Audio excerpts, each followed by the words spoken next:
Abrimos, señoras y señores, la tertulia de este miércoles 31 de julio del año 2019, que hoy es Mesa de Análisis Internacional. Hemos estado muy absorbidos por los temas locales, por la política, sobre todo, por lo electoral. No viene mal cada tanto sacar la cabeza del tupper, mirar el mundo en el que nos encontramos. Por eso hoy recuperamos este espacio con los saludos para Susana Mangana. Buen día. ¿Qué tal? Muy buenos días, Emiliano. Gustavo Calvo, ¿qué tal? Muy buenos días, gracias por la invitación y agregar que este mundo nos afecta bastante también. Por eso es bueno analizar. Sí, a cada rato, ¿no? A cada rato. Lo has notado en las mesas. Sí, bueno, no, por ejemplo en el programa de ayer, ¿no? Dejemos ese tema que fue bastante traumático y completemos los saludos. Mesa de tres hoy, el tercero, Leo Harari. ¿Desde dónde concretamente hoy, Leo?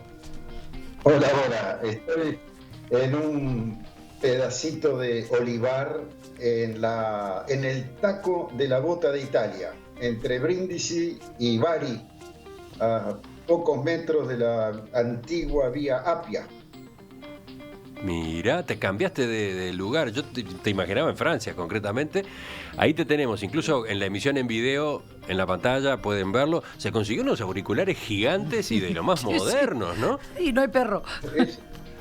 Es lo único que conseguí a mano para evitar el eco, que es bastante molesto para los auditores. Bueno, ¿y cómo está el tiempo por ahí en ese lugar? Un poco ventoso, cielo azul, agradable. Bueno, vamos al primero de nuestros temas. El miércoles de la semana pasada, Boris Johnson asumió como nuevo primer ministro del Reino Unido y lo hizo prometiendo que concretará la salida de la Unión Europea el 31 de octubre.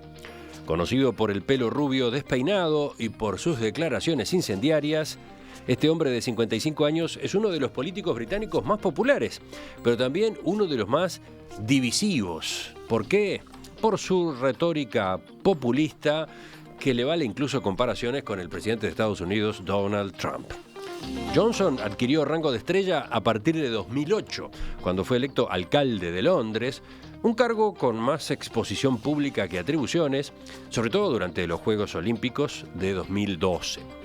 En julio de 2016 fue nombrado ministro de Relaciones Exteriores por la anterior primer ministra, Theresa May. Ese año cobró relevancia a nivel nacional cuando hizo campaña a favor del Brexit y se movía en un ómnibus rojo que recorría todo el Reino Unido. Ahora, Boris Johnson está empeñado en sacar a su país de la Unión Europea, incluso sin que se alcance previamente un acuerdo con Bruselas, posibilidad esta muy temida por el sector empresarial. The doubters, the doomsters, the gloomsters, they are going to get it wrong. Ahí tienen los juegos de palabras, ¿no? Los dudosos, los agoreros van a perder de nuevo porque vamos a devolverle la confianza a nuestra democracia. Cumpliremos la promesa hecha por el Parlamento a la población y saldremos de la Unión Europea el 31 de octubre, sin peros ni condiciones, declaraba en su discurso de Asunción. No ifs or buts.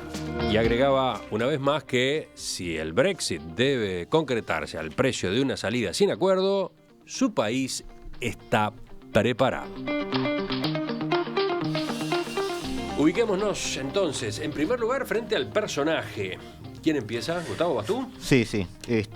Alexander Boris de Pestel Johnson. No quiero caer en la trampa de ese tipo de comparaciones con Trump que nos hacen alejarnos un poco del espíritu también de la política inglesa. Los políticos ingleses son mucho menos ideológicos que los políticos norteamericanos. Son a veces tachados de oportunistas porque van un poquito a donde va el viento en algunos casos. Y es muy común ver políticos que apoyan una posición y en la medida que la opinión pública dice otra cosa empiezan a mudar o a mutar aún dentro de su propio partido. Ha sido el caso de Johnson, es un hombre que fue formado en Eton, que luego fue a Oxford, que forma parte de... Estás hablando de universidades muy prestigiosas, ¿no? De una clase acomodada. En Eton se han formado 3 de los últimos primeros ministros. Es una persona que está dentro del sistema. Y dentro del sistema no solo político, sino dentro del sistema de la toma de decisiones y de poder dentro de Inglaterra. Nació en Nueva York, increíblemente, es un dato del que no se habla mucho. Él renunció a su nacionalidad norteamericana, por supuesto es muy inglés él, hijo de un funcionario diplomático, por eso tuvo su acercamiento a Bruselas en su momento, y fue una persona de intercambio muy fluido con David Cameron, el primer ministro que metió la pata en este tema, porque no se puede hablar de Boris Johnson si no se habla del Brexit. ¿Quién inventó el referéndum? Exactamente. Entonces, de alguna manera, él era incluso una persona con quien David Cameron tenía mucha llegada, porque además llegó a ser el portavoz parlamentario del Partido Conservador. Y un portavoz muy entretenido. Un portavoz muy entretenido. Tiene unas características que a nosotros nos llaman un poco la atención en cuanto a su efusividad en la forma de hablar y todo eso, pero no hay que dejar que eso nos tape el hecho de que él de alguna manera ha manejado los hilos de parte del partido durante más de 5 o 6 años y ha manejado también una muy buena relación con los líderes de partidos, aún en situaciones diferentes. Por ejemplo, cuando decidió apoyar el Brexit, lo habló con Cameron. Cameron dijo que no estuvo de acuerdo, estuvo 2 semanas Cameron tratando de convencerlos y Johnson hizo su campaña en buenos términos con Cameron, aunque estaban defendiendo situaciones opuestas. Es decir, es una persona que no es un paracaidista, es una persona que está con determinados argumentos reflejando lo que una parte de la clase política sostiene. Susana, tu aporte al retrato. No, a ver, evidentemente es un hombre que conoce y sabe manejar a la opinión pública, lo ha hecho muy bien, lo hizo ya muy bien durante la campaña por el Brexit. También tenemos su faceta de escritor, ¿verdad?, de sus columnas de opinión en distintos diarios populistas o no, pero que finalmente van calando hondo y yo creo que es un hombre... Es poeta, además. Ganó un premio, sí, fue reconocido como tal. A veces uno puede tener ciertas dudas sobre esos premios, sobre la calidad de los mismos y los jurados o los tribunales que los adjudican, pero en cualquier caso es una persona conocida, es una persona con una opinión muy formada y a mí lo que me parece es que él se quiere distanciar de lo que sería el presidente Trump, pero justamente la broma fácil es decir, bueno, es tan histriónico o es tan... digamos así, tan belicoso como lo puede resultar el presidente norteamericano. Una vez más, creo que el término que se aplica aquí es populista, es decir, estar recogiendo un malestar general de la población británica, pero ahora apuesta a redoblar, ¿no?, esos esfuerzos y decir vamos a salir incluso con un Brexit duro. Habrá que ver si realmente lo puede llevar a cabo o si después van a ser pequeños cambios que se introducen al acuerdo pactado por May y él lo vende como un gran cambio, como un gran logro para sí, ¿no? Yo creo que no hay que dudar de que él va a hacer lo posible para salir en octubre de la Unión Europea con ese Brexit duro, pero se las ve feas, ¿no? Ahora iremos a eso. Con el tema República. A propósito de su vínculo o su parentesco o su similitud con Trump, él ha tenido sus diferencias, ha marcado sus diferencias. Sí. La prensa ha recordado antecedentes. Por ejemplo, una frase, es de 2005, ¿no? 2005, pero en aquella ocasión dijo: la única razón por la que no visitaría algunas partes de Nueva York es el verdadero riesgo de conocer a Trump. Sí. Eso decía Boris Johnson en 2005. Y ahora nomás, hace poco, cuando Trump, recuerdan, hace unos días, llevó a cabo una serie de ataques contra 4 congresistas demócratas vinculadas con inmigración, ¿qué contestó Johnson desde Londres? Si eres el líder de una gran sociedad multirracial y multicultural, simplemente no puedes usar ese tipo de lenguaje sobre enviar a personas de regreso a su lugar de origen, del que salieron hace décadas y décadas, y gracias a Dios que lo hicieron. Es totalmente inaceptable, decía Boris Johnson sobre Trump, ¿no? Eso es lo que pienso que él piensa, pero no es todo lo que dice. Últimamente también dijo que tiene relaciones excelentes con Estados Unidos. Sí. Alguien dijo que el hombre es el hombre y sus circunstancias. Trump está muy contento con él. Eso se aplica a Johnson. Está contento Trump. Dijo, sí. ¿Cómo fue que dijo cuando fue designado, cuando asumió como primer ministro? Boris Johnson es alguien muy especial. Sí. Y una cosa es desde un gabinete, desde un parlamento, tirar bombas contra Trump, y otra cosa es ser el primer ministro ahora, y veremos cómo su discurso puede mutar o no. Vamos a Europa. Leo, ¿tu aporte a la descripción de Boris Johnson? Sí, parece que la cosa va por el hecho de comparar a estos dos individuos. Hay algunas cosas en que realmente se parecen, y es el amor por la mentira.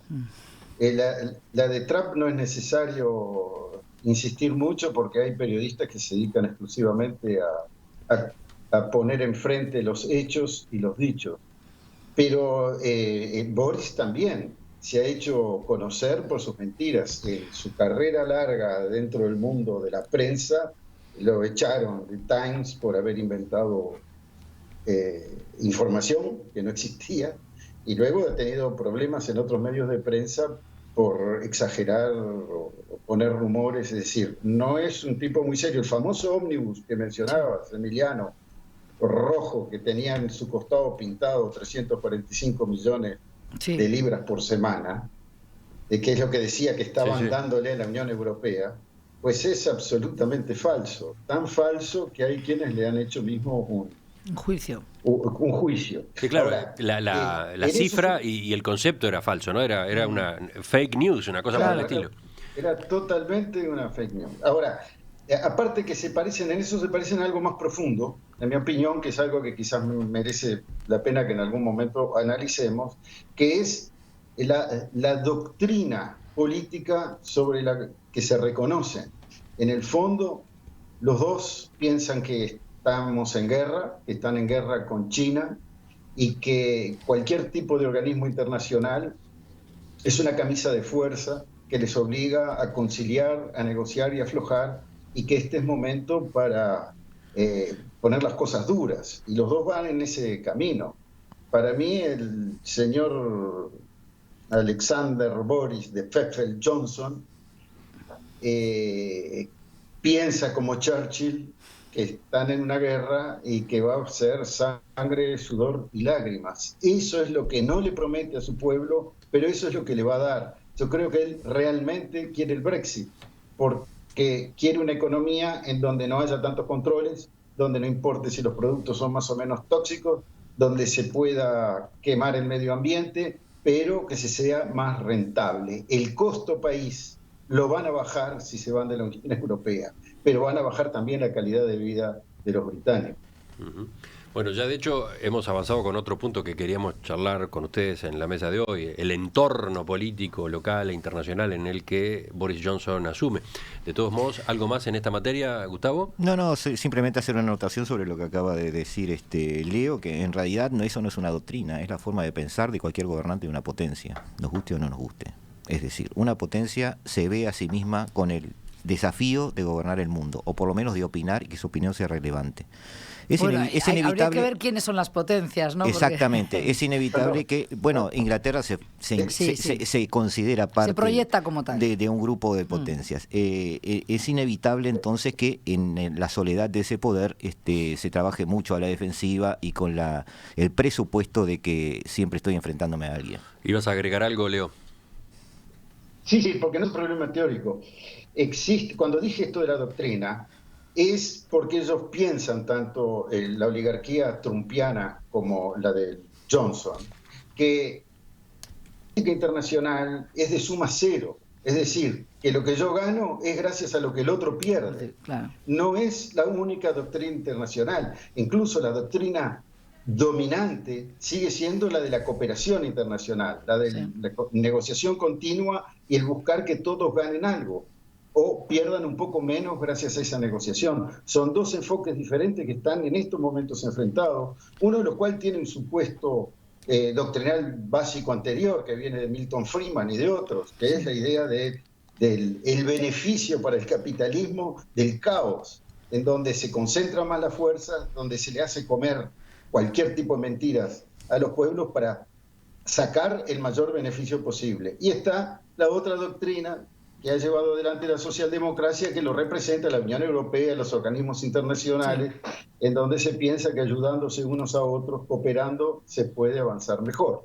Y es que además no solo cuentan lo económico, es que realmente si la gente, y lo triste de todo esto es que estos populismos promueven esa idea de que las ayudas lo que estamos pagando a la Unión Europea, a Bruselas en este caso, como también antes con Trump en su campaña, lo que perdemos de comprar, vender aquí en América y lo pagamos en seguridad para Japón o para Corea del Sur, es algo que tendría que quedar en casa, y eso es totalmente falso, pero es que además es engañar a la gente, y la gente, claro, consume esas medias verdades, y en realidad si no hay una cooperación internacional en este mundo globalizado, no podemos resolver otros problemas que también afectan finalmente a la economía, entre ellos el tema de la seguridad internacional, tan mencionada muchas veces. Bueno, pero Boris Johnson asume como primer ministro a raíz del fracaso de Theresa May en la implementación, la concreción del Brexit, ¿no? ¿Podemos ir por ahí ahora, Gustavo? Sí, en realidad hay que entender que no es que en este momento en Inglaterra haya un partido a favor del Brexit. Bueno, sí lo hay, se llama el partido de Brexit, pero de los partidos tradicionales, digamos, el conservador y el laborista, existe una posición unificada de un partido a favor y otro en contra. El Brexit es algo transversal a los partidos. De alguna manera hay conservadores pro-Brexit y europeístas. Hay también laboristas pro-Brexit y europeístas. Entonces, yendo al entorno, que es lo que tú preguntabas, Emiliano, Boris Johnson tiene una mayoría cuasi mínima dentro de su partido, y él propone una salida sin acuerdo de Brexit, es decir, una salida a lo bruto, podríamos decir, como le gustaría decir a Leo, a lo Trump, y de alguna manera eso no va a cuajar en el Parlamento, porque él ya se va a enfrentar entonces a una situación interna entre los partidos donde el Parlamento quizás tampoco le vaya a votar algo de lo que haga él, como no se lo votaron a May. May fracasó con todo éxito. Tú decís, un Brexit sin acuerdo rebotaría en el Parlamento. Sí. Pero rebotó en el Parlamento más de un intento de Theresa May 3 de Brexit con acuerdo. De acuerdo, porque no solucionaba la frontera irlandesa, que es un tema del cual ya hemos hablado, digamos. Pero el Parlamento hoy no tiene una mayoría como para que concuerde con la visión de Johnson en el sentido de salir sí o sí. Entonces, él va a tener un problema muy grave el 31 de octubre, que es que va a tener que someter a votación la situación, o va a tener que disolver el Parlamento e ir a elecciones generales y proponerle a la ciudadanía su salida. Es decir, es una jugada muy arriesgada a la cual se va a tener que ver obligado, si él pretende seguir este camino o este callejón que lo lleve a no hablar con nadie, porque solo con dejar el tiempo, recordemos, solo con dejar el tiempo pasar no hay acuerdo. Sí. A mí me preocupa una vez más cómo se le ha sustraído información al ciudadano medio, ¿verdad? Yo me pregunto si realmente los ciudadanos británicos que votaron a favor del Brexit, pero incluso aquellos que hoy dicen, bueno, ¿y esto por qué salió? ¿Y qué implica? ¿Y cómo me afecta?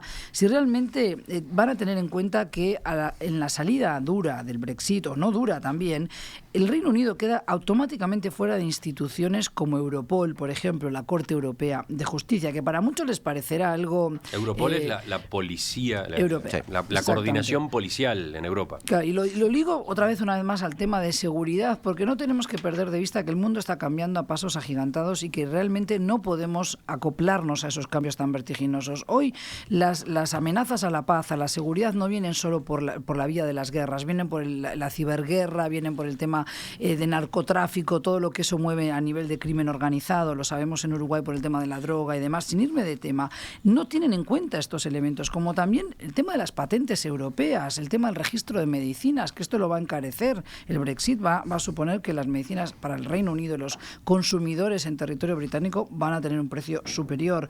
Va a quedar fuera del mercado común y de la unión aduanera, que son los dos instrumentos básicos de la estrategia comercial de la Unión Europea. O sea, hay una vuelta a las tarifas, a los impuestos y a los aranceles. En principio esto encarece y además hay controles aduaneros, o debería haberlos. Por eso todo el tema con la salvaguarda de la República de Irlanda, ¿verdad? O sea, hay informes ya de la Oficina de Responsabilidad Presupuestaria que advierte en principio de una recesión económica para el Reino Unido y podría incluso llegar a alguna escasez de algún tipo de alimento específico, no dicen cuál, pero presumiblemente hay un efecto negativo para los ciudadanos británicos, que creo que esto no lo están teniendo en cuenta. Y justamente alguien que viene, como sigo viniendo de Europa y por suerte acabo de regresar hace nada, 3-4 días, realmente hemos perdido de vista en la Unión Europea, una vez más lo digo, por qué se conformó una Unión Europea, que no es solo para comerciar más y mejor entre nosotros, sino para evitar este tipo de divisiones, de fronteras físicas, y es una maravilla poder viajar desde España a Portugal, pero también a Berlín o a Londres, sin tener todas esas trancas, todos esos obstáculos. Lo sabe cualquier ciudadano que tiene que aplicar o tiene que solicitar visas para otros países. Es una pena realmente esta decisión que se tomó, no lo puedo decir de otra manera. A mí me duele la salida del Reino Unido y creo que Boris Johnson, la va a tener más difícil de lo que él quiere pintar y representar ante la opinión pública. Y un pequeño peligro, pequeño detalle que quería decir, o pequeña intervención mía, pero es un gran peligro institucional, es que Inglaterra ahora va a emerger como administradora de un Brexit frente a una Escocia que votó en contra del Brexit, a una Irlanda del Norte que votó en contra del Brexit, a un potencial momento en Escocia donde la primer ministra está desafiando a Johnson a debates, donde es posible y es muy viable que pudiera haber una mayoría que pueda votar una eventual independencia escocesa. Es decir, el Reino Unido está resquebrajándose en este momento si va a un Brexit sin acuerdo. Es que eso es curioso, ¿no? Los nacionalismos, justamente como el de Escocia o el de Irlanda o el de Cataluña, no están reñidos con querer seguir dentro de la Unión Europea. No. Es absurdo, por no decir patético. ¿Quién convence a un escocés? Claro, pero más que nada un irlandés que ve una frontera de golpe creada. Pero porque te lo dice alguien que vino de España y que recuerdo la época en que yo iba a estudiar a Inglaterra y tenía que ir por otra cola, la de los otros, y hoy vas por la de los ciudadanos europeos. O sea, salirse de la Unión Europea es una majadería. Quizás podemos volver a poner el mapa, ¿no? El mapa ahí está. Que muestre la frontera. Esa mentalidad hay que entenderlo. Con Irlanda, ¿no? Ubiquémonos en Irlanda del Norte, sobre la frontera con Irlanda, con la República de Irlanda, que es Irlanda del Sur para nosotros. ¿Cómo convencemos a la persona que está viviendo allí, a 100 metros de la frontera con Irlanda, con coterráneos de ellos que siempre consideraron iguales, porque alguien en Londres decidió algo que él no votó? No. Alguien en Londres de quien siempre desconfiaron, además.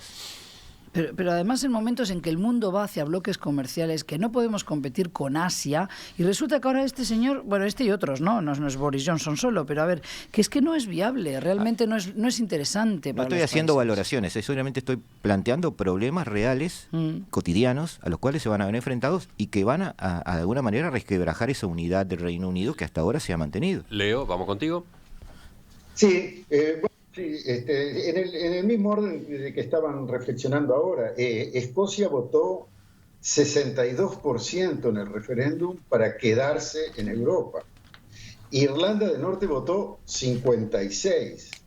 El único país, el país de Gales, votó 48% a favor de quedarse, 52% de irse. O sea, es el único que queda más o menos con una simpatía Brexit. Estás mencionando los miembros del Reino Unido, ¿no? Iba a ser el Reino desunido. Pero todo esto que estamos diciendo hace como pensar de que no se dieron cuenta que están creando un caos, pero lo están creando conscientemente. Les importa un rábano que suban los medicamentos. Lo que a ellos les importa, y es lo que van a lograr, como lo está logrando Trump, es que se concentren las grandes multinacionales británicas, que se bajen los controles, que se permitan cada vez más pasar por arriba de cualquier tipo de normas y salir a competir de una forma más brutal en el planeta. Es una visión del mundo que tienen que lamentablemente tiene un precio muy alto para los pueblos. Un ejemplo, Brasil. La única manera ahora de prohibir un herbicida o un insecticida es que sea letal para el ser humano. Es decir, solo se prohíben los venenos mortales. Todos los demás se pueden usar. Muy bien, eso baja los costos de la producción agropecuaria. Son más baratos los insecticidas. Ok, fenómeno. Y los cadáveres que queden en el camino les importa un pito, porque estos tipos... Mirá, para terminarla ahí, yo me quedo con lo que dijo la hija mayor de Boris Johnson, que no lo debe querer mucho a su papá, porque entre otras cosas la bautizó con el nombre de duraznos, se llama Peaches. Hay que llegar a bautizarla así. Pues ella dice, papá es un bastardo egocéntrico. Y yo coincido con la chiquilina.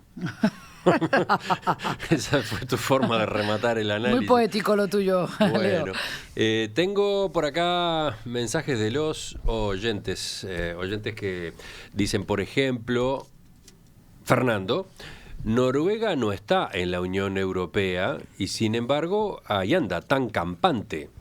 Quieren asustar con el Brexit. No, Noruega tiene un acuerdo aduanero con la Unión Europea y no está fuera de la Unión Europea en ese sentido. Es más, una de las opciones a Suiza también. Sí, una de las opciones que se manejó por Theresa May en algún momento es ir a un sistema como el de Noruega.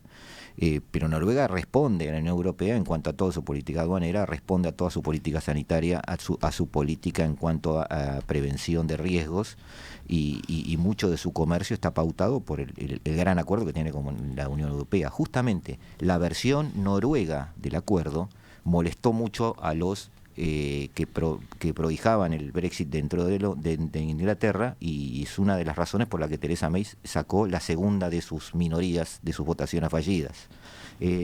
Yo para redondear, Emiliano, si me permitís, le dejaría a los oyentes un panorama de 3 opciones, que es lo que podría pasar de ahora en más con el Brexit, porque esto se ha convertido en una ensalada donde todos no sabemos para dónde pueden disparar las cosas. Es muy difícil seguir desde acá No, de acuerdo, sobre el Brexit. Ya que tenemos un primer ministro que es tan tajante, bueno, eso ayuda también al análisis, es decir, tampoco hay cosas que sabemos que no van a pasar. Entonces, pudiera ser una reorganización, como primer punto, renegociación exitosa con un Brexit con acuerdo, es decir, Boris Johnson y la Unión Europea se ponen de acuerdo. Habría un Brexit más blando y... Pero es que la Unión Europea ha dicho que Bruselas ha dicho que no quiere renegociarlo ya. No es muy negociado. viable esto, porque además la Unión Europea, además de no querer negociar de vuelta, quiere que Inglaterra tenga su costo por salir. Claro, lo quiere, y es que debe ser así, pero no por revanchismo. No quiere que le sea fácil el futuro de Inglaterra. No, porque es el primero en salir. Entonces sentarías un precedente muy negativo, y si ya han negociado, no se puede volver a negociar. Si ellos querían salir, entonces ahora tienen que acarrear con las consecuencias. Y recordemos que aquellos diputados que apoyan a Johnson lo verían como un traidor si tuviera un acuerdo más blando. Otra opción es que haya una renegociación fallida, es decir, no haya negociación, y Johnson decida llamar a elecciones. Es una estrategia. Él puede llamar a elecciones y presentarle a la gente su posibilidad de un Brexit real como él lo quiera hacer, lo que signifique esto, no importa. Pero en la mentalidad de Johnson existe una forma de hacer el Brexit que no sé qué hizo Theresa May. Bueno, si la gente lo apoya, él tendrá un mandato por más años, podrá hacer esa negociación, pero tampoco va a llegar a buen puerto. Y la tercera opción es que no haya acuerdo. Y tendremos muchas mesas sobre lo que hablar el año que viene y el otro. Lo extraño es que no hayan hablado con el... Que no haya acuerdo de salida. A mí lo que me llama la atención con Leo Varadkar, que es el primer ministro irlandés, no fue con la primera persona que habló nada más asumir como primer ministro británico. Y eso también me hace preguntarme, a ver, la República de Irlanda del Norte, o sea, perdón, Irlanda, la República, quiero decir... Irlanda... Exactamente. No quieren, la parte que es británica no ¿De qué Irlanda estamos hablando? Claro, estamos hablando de las dos Irlandas, ¿no? Pero yo me refiero a... Vemos el mapa, a ver. Sí. Dale. ¿Decías? El primer ministro de la República Independiente de Irlanda, la que sí sigue dentro de la Unión Europea, con Leo Varadkar, ellos entienden que hay que poner esa salvaguarda que tiene que haber un bloqueo físico, o sea, una frontera física entre las dos Irlandas. Y esto es algo que no ha negociado Johnson con su homólogo irlandés. Y esto también me llama la atención. ¿Por qué no lo ha llamado inmediatamente y por qué no llegan primero que nada a un acuerdo entre ellos dos, ¿no? En realidad él no quiere hablar con nadie y no quiere viajar. Él ha dicho que no se va a reunir con nadie hasta que tenga un acuerdo un poco mejor que el que hay. Lo cual vuelve a la frase que yo ya dije. Solo con dejar pasar el tiempo, Johnson va a tener el resultado a que aspiraba. Desde la República de Irlanda, justamente nos escribe Florencia en este momento y dice que allí no se para de hablar del Brexit. No solo por la posibilidad de frontera física en la isla, sino porque nuestra economía, ella habla en primera persona, es uruguaya, pero habla en primera persona. Nuestra economía está muy pegada al Reino Unido. Aquí se está manteniendo el gobierno actual, el gobierno de minoría, justamente por el pánico del Brexit. Claro. Claro. Y bueno, eso hay que tener en cuenta, o sea, es que una cosa es hacer campaña, una cosa es mentirle a la gente, otra cosa es el día después, cómo aterrizas todo esto y cómo impacta. Además, no hemos hablado de la gran cantidad de ciudadanos comunitarios que residen en el Reino Unido, pero también de los muchos británicos que viven en otros países donde también están preocupados por cómo va a quedar su situación, incluso legal, o el acceso a medicinas y el acceso a la salud, porque hoy ciudadanos británicos se pueden tratar en un hospital en Italia, en Alemania o en Francia, si así lo quieren. ¿Qué va a pasar el día después? Ahí hay dudas. Resumiendo, Johnson la tiene difícil. Para cerrar, Leo, ¿te quedó un apunte? No, iba a decir que ya desde hoy Boris Johnson va a empezar a echarle la culpa a la Unión Europea de que las cosas no marchan. Va a empezar a decir que él hizo propuestas pero que no se las aceptan, que les están poniendo palos en las ruedas. Inmediatamente va a empezar a dar manija para que empiece a haber un sentimiento anti-europeo y poder echarles la culpa. Primera cosa. Segunda cosa, su atención va a estar concentrada en cómo mantener el poder.